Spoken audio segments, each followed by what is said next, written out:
This is our Singapore. Yani unaona tu mto imevunja inaenda everywhere, as long as tu ni mahali kwenye inaweza pitia. Hizi zote zilikuwa mashamba za watu. Hapa ni Joska. So niko kwa boda ya kuingia Masako. Nimeshatoka Kamulu, nishaingia Machakos. Nikivuka ngambo nyingine niko Kamulu. So you can just have a look at the way things are here. Uko namna hiyo. Ndio inaitwa Singapore.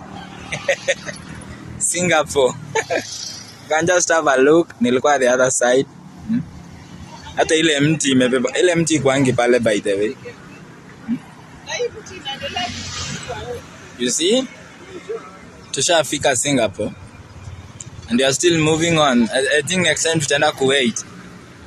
This is Singapore. Maji imeingia hata kwa maboma za wasee.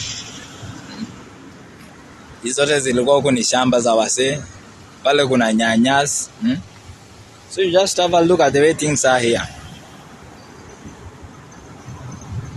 Heading to Singapore.